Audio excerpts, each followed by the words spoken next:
అంటే మనం తింటున్న ఆహారంలో ఇంత నిస్తేజమైన నిర్వీర్యమైన అంశాలు ఉన్నాయని ఏ డాక్టరు ఎందుకు చెప్పట్లేదు? ఏ విజ్ఞాని ఏం మాట్లాడటం లేదు? పాలు తాగద్దండి అని ఈ బయోకెమిస్టులు ఎందుకు చెప్పట్లేదు? చక్కెర తినద్దండి అని ఈ డాక్టర్లు ఎందుకు చెప్పట్లేదు?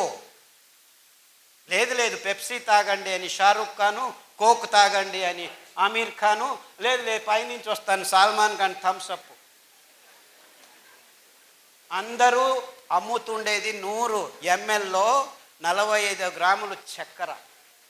అంటే మీరు ఒక పెప్సీ తాగితే మీ దేహంలోకి 45 గ్రాముల చక్కెరని తోస్తున్నారనమాట 2 నిమిషాల్లో. మీకు కావాల్సింది రక్తంలో 5 గ్రాములు చక్కెర సరిగ్గా ఉంటే. 5 గ్రాముల చక్కెరని మీరు ఖర్చు చేయాలంటే 1 గంట నడవాలి. అంటే మీరు ఒక పెప్సీ తాగితే ఎన్ని గంటలు నడవాలి? 9 గంటలు నడవాలి. బియ్యం 100 గ్రాములు తింటే మీకు 35 గ్రాములు చక్కెర వచ్చేస్తుంది హాఫ్ అన్ అవర్లో. గోధుమలు తింటే 15 మినిట్స్లో వచ్చేస్తుంది. 2 పుల్కాలు తింటే చాలు. ఓహో, డాక్టర్ చెప్పాడు నూనె వద్దంట, వేడి పుల్కాలు తిన్నాం, డ్రై పుల్కాస్. మీరు డ్రై తిన్నా వెట్ తిన్నా పుల్కానే, చక్కెరేనే. డ్రై పుల్కాలు తిని ఎంతమంది ఆరోగ్యంగా ఉన్నారు? I want to see. ఎంతమందికి డయాబెటీస్ బాగైంది? I want to see. Diabetes వచ్చిన వెంటనే చపాతీ తిను. ఉత్తర భారతదేశంలో అందరూ చపాతీలే తింటున్నారు, మనకంటే ఎక్కువ రోగం ఉంది అని ఎవరు అడగట్లేదు. అంటే ఈ గోధుమలు, ఈ బియ్యము, ఈ పాలు, ఈ చక్కెర మనకు అసమతులనాన్ని కనిచేస్తున్నాయి. గ్లూకోజ్ ఎక్కువ రక్తంలోకి పంపు చేస్తున్నాయి. 15-20 నిమిషాల్లోనే ఇంతింత గ్లూకోజ్ పోతుంది. మన దేహంలో రక్తంలో ఉండాల్సింది 5 గ్రాముల కంటే ఎక్కువ ఉంటే అసమతులనం. ఎక్కువైతే విషం కూడా, అమృతం కూడా విషం. నాకు దిక్కు తెలుతోంది. ఎక్కువైతే అమృతం, గ్లూకోజ్ కావాలి. 5 గ్రాముల కంటే తక్కువైతే ప్రజ్ఞ తప్పి పడిపోతాము. అదే జరుగుతుంది చిన్న పిల్లల్లో. ఇప్పుడు ఇన్సులిన్ 10 యూనిట్లు పొద్దున, 10 యూనిట్లు సాయంకాలం చేస్తున్నారు. రక్తంలో గ్లూకోజ్ లేకుండా ప్రజ్ఞ తప్పి కోమాకు వెళ్ళిపోతున్నారు. ఇదంతా ఏం బాగలేదు, మేము హైటెక్ చిప్పు రెడీ చేశాము, ఎంత గ్లూకోజ్ కావాలో అంత గ్లూకోజ్ను లోపలికి తీసుకెళ్లే ఇన్సులిన్ను మాత్రమే రిలీజ్ చేస్తుంది, తొడలో పెడతాము, వారం వచ్చి కియోస్క్లో కూర్చొని మొబైల్ లాగా ఛార్జ్ చేసుకుని ఇన్సులిన్ను మొబైల్ లాగా ఛార్జ్ కూర్చోవాలి. 3 గంటలు కూర్చుంటే ఇన్సులిన్ లోపల పోతుంది. తర్వాత 1 వారం తిరగచ్చు, మళ్ళా కూర్చోవాలి, మొబైల్ లాగా ఛార్జ్ చేసుకుని. ఆ చిప్పు పెట్టేదానికి 3 లక్షలు, ప్రతిసారి ఛార్జ్ చేసేదానికి 3000. ఇది అరే ఎందుకు ఆ చిన్న పిల్లవాడికి గ్లూకోజ్ ఎక్కువ అవుతుంది రక్తంలో? ఈ బిస్కెట్లు, ఈ చాక్లెట్లు, ఈ కేకులు, ఈ కొవ్వు పదార్థాలు, ఆ డాల్డా, ఈ మాంసము తయారైన తర్వాత తిన్న తర్వాత మిగిలిన మాంసాన్ని పారేస్తే డబ్బులు ఖర్చు అవుతాయని దాన్ని బాగా పెద్ద ఇలాంటి పెద్ద హాల్ అంతా వ్యాట్స్లో స్టీల్ పాత్రలో వేసి కుదిస్తే పైకి తేలుతుంది కొవ్వు. ఆ కొవ్వే డాల్డా. తెచ్చి ప్రతి ఒక్క చిన్న ఊర్లలో బేకరీలకు ఇస్తున్నారు. బిస్కెట్లు, కేకులు. సార్ మేము బ్రాహ్మణులము, మాంసం తినము, అయినా క్యాన్సర్ వచ్చింది. ఎందుకు వచ్చింది? పొద్దున్న లేస్తే కాఫీలో బిస్కెట్ అద్దుకొని తింటున్నావు, రస్క్ అద్దుకొని తింటున్నావు. ఆ రస్క్లో 100కి 40 గ్రాములు ఈ డాల్డా ఉంది. ఆ డాల్డా ఎక్కడి నుంచి వచ్చింది? ఈ రీతి తయారు చేసిన కోళ్ళ మాంసం నుంచి, పందుల మాంసం నుంచి, ఆవుల మాంసం నుంచి, రోగ నిరోధక శక్తి లేని ఆ పందుల నుంచి, ఆవుల నుంచి, కోళ్ళ నుంచి వచ్చిన కొవ్వులో వైరస్లు ఉన్నాయి, కెమికల్స్ ఉన్నాయి.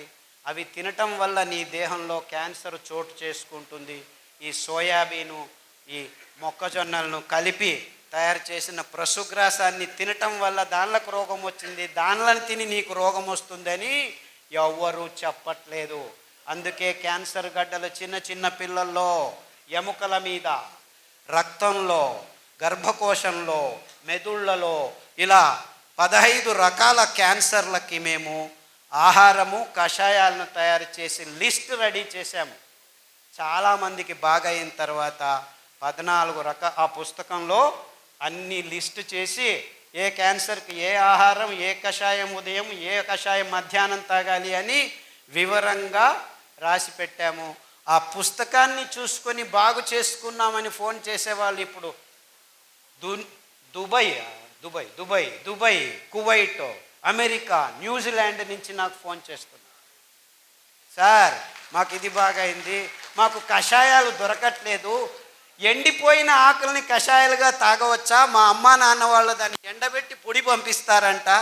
లేదు బాబు, మీ దేశంలోనూ కొన్ని కషాయాలు చెప్తాను, మీ దేశంలో దొరుకుతున్న ఆకుల్ని పేర్లు రాసి పంపించు అని చెప్తే మాకు డిల్ వీడ్ దొరుకుతుంది, మాకు పార్స్లీ దొరుకుతుంది, మాకు పైన్ ఆకులు దొరుకుతాయి, మాకు మేపుల్ ఆకులు దొరుకుతాయి అని చెప్తే మీరు కూడాను మింట్ లీఫ్, మింట్ అంటే పుదీనా, బేసిల్ అంటే తులసి, మన దేశంలో తులసిలాగే అక్కడను బేసిల్ అని ఉంటుంది. డిల్ వీడ్ అంటే సబ్బకి ఆకు, శతపుష్పి అంటారు. దాన్ని తాగండి కషాయాలుగా. పైన్ లీవ్స్ అని మనకు ఈ రావి చెట్లు, అక్కడ పైన్ చెట్లు ఎక్కడంటే అక్కడ పెరుగుతుంటాయి. ఆ పైన్ లీవ్స్ కషాయాలు తాగండి, ఈ క్యాన్సర్ గడ్డలన్నీ కరిగిపోతాయని చెప్తే ఆ కషాయాలు తాగి ఈ సిరిధాన్యాలను తిని అందరూ హ్యాపీగా ఉన్నారు. ఇక్కడ కాదు, ఎక్కడున్నా కానీ రోగమే. ఎక్కడైనా ఈ సిరిధాన్యాలు మీ దేహాన్ని శుద్ధం చేస్తాయి. ఎందుకంటే దేవుడు మానవ కులానికి కావాలి అని ఈ సిరిధాన్యాల్ని అన్ని చోట్ల తయారు చేశాడు. ఇప్పుడే తెచ్చిచ్చాడు రైతన్న. ఇదే అండుకొర్రలు. దీన్ని అందరూ నిర్నామం అయిపోయి ఉన్నాయి. నేను 20 సంవత్సరాల క్రితం నేను ఆలోచించి ఇంత అద్భుతమైన ధాన్యం నాశనం అవుతుందని పరిగెత్తుకొచ్చి విత్తనాలు తీసుకొని, ఇన్ఫ్యాక్ట్ అమెరికాలో పెంచుతున్నారు ఇది ఇప్పటికీ. ఏం చేస్తున్నారు వాళ్ళు తినటం లేదు, పక్షులకు వేస్తున్నారు. They are growing tons and tons of it. కొలరాడాలో మొన్న పోయి వచ్చాను టెక్సాస్కి. అక్కడి నుంచి we have lots of this అంటున్నారు. ఏం చేస్తున్నారా? పక్షులకు వేస్తున్నాను. మీరేం తింటున్నారా? పందులు తింటున్నాము అంటున్నారు. పందులు తిని రోగాలు వస్తున్నాయి. ఎన్ని రోగాలంటే పార్కిన్సన్స్ అంట పేరు. అంటే ఏమిటి? నీ పేరేం పేరు? భార్యను అడుగుతున్నాడు భర్త. ఎప్పుడు పెళ్లి చేసుకున్నాను నేను? ఒక 20 నిమిషాలు మర్చిపోతాడు, వాడికి తెలియదు ఎక్కడున్నాడు అని. ఇది మా ఇల్లా? ఎప్పుడు నువ్వెవరు?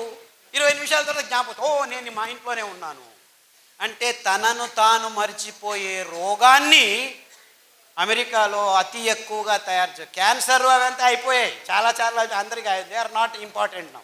పార్కిన్సన్స్, ఆల్జైమర్స్ అంటే మతిమరుపు రోగాలు. అంటే తనను తాను గుర్తించుకోలేని నీచ స్థితికి, ఈ ఆహారం వల్ల తాను దిగజారుతున్నానని తెలుసుకోలేని బుద్ధిమాంద్యానికి ఈ అభివృద్ధి చెందిన దేశాలు పోతూ ఉంటే వాళ్ళని చూసి మనం నేర్చుకుంటున్నాము.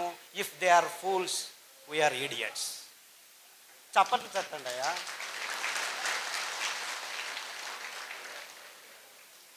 మనం చేయాల్సింది ఇంతే.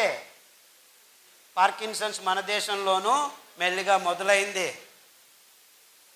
ఇప్పుడు 100కి 6 మందికి మన దేశంలోనూ పార్కిన్సన్స్ వచ్చేసిందని చెప్తున్నారు. By 2025 it will be 18%. ఇలా భయంకరమైన గణాంకాలు దొరుకుతున్నా కానీ నిమ్మకు నీరెత్తినట్టు కూర్చున్నాం మనం. ఇంకా చక్కెర కావాలి, ఇంకా మాంసం కావాలి, ఇంకా గుడ్లు తినాలి, ఇంకా నూడిల్స్ తినాలి. అమ్మ అవసరం లేదు, నాన్న అవసరం లేదు, 2 నిమిషాలు నూడిల్స్ అని చెప్తే అందరూ వెళ్ళి ఆబగా పిల్లలకి ఏమిటి మేమే తింటామని వాళ్ళకు పెట్టకుండా మనమే తింటున్నాం. ఎందుకు? వంట చేసే తప్పుతుంది అంటే ఇంట్లో వంట చేయటం మీరు చేయకండి, అన్నీ మేమే చేసిస్తాం, మీ వంటగదులు ఎందుకు, వంటగదులు అవసరం లేదు అని. ఇప్పుడు బెంగళూరులో ముందు 2 బెడ్రూమ్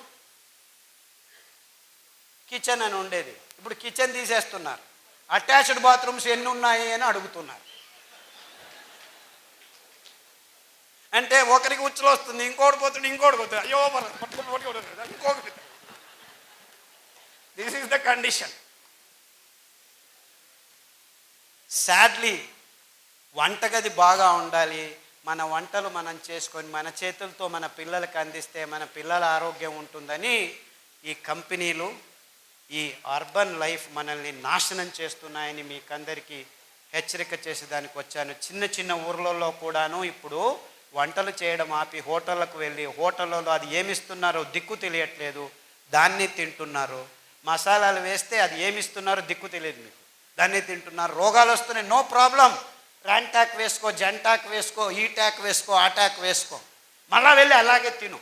అరే ఎందుకురా ఇలా అవుతుంది అని ఆలోచించట్లేదు. మజ్జిగ తాగండి, బయటికి వెళ్తే మజ్జిగకు మెంతి పొడి వేసుకొని తాగండి, లోపల విషం పోయినా కానీ మీకు రోగనిరోధక శక్తి ఉంటుంది. ఇలాంటి చిన్న చిన్న విషయాల్లో మీ ఆరోగ్యం ఉంది అంటే ఆరోగ్యం మీ నోటికి వెళుతున్న ప్రతి ముద్దలో ప్రతి చుక్కలో ఉంది. కానీ ఈ డాక్టర్ల చుట్టూ తిరుగుతుంటే మీకు ట్యాబ్లెట్లు దొరుకుతాయి, ఆసుపత్రులు పెద్దవవుతాయి, రోగాలు బాగు కావు, ఆసుపత్రులలో ఆరోగ్యం లేనే లేదు.